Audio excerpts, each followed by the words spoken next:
So why do graduate students and other researchers copy source text? There are a number of reasons why people copy sources in their academic writings.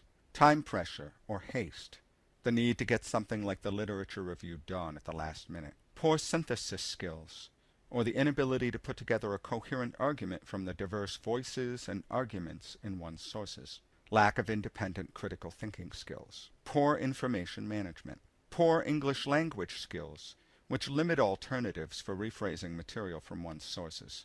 This is something I mentioned in the video on non-native English speakers. Lack of confidence in one's own analysis or opinions, lack of confidence in one's own writing ability, ignorance of disciplinary expectations, and finally, just not caring.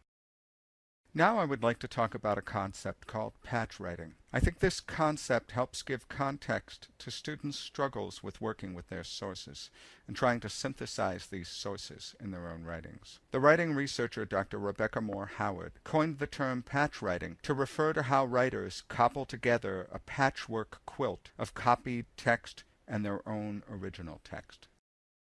Dr. Howard defined patch writing as copying from a source text and then deleting some words, altering grammatical structures, or plugging in one synonym for another. She argued that patch writing signals not a student's absence of ethics, but rather his or her struggle to understand a text. You can think of patch writing as incomplete paraphrasing or synthesis.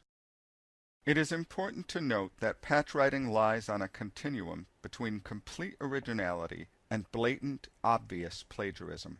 Writers who patch write situate their writing in that gray area between plagiarism and paraphrasing. Most academic writing is really a mixture of paraphrasing and synthesis and original writing. Howard says that from her experience, writers patch write not to be deceitful necessarily, but because they are not yet skilled at synthesis and paraphrase. More importantly, and perhaps controversially, she argues that they are learning the scholarly idiom by sort of trying on its language. In the next video, you will see some examples of patch writing.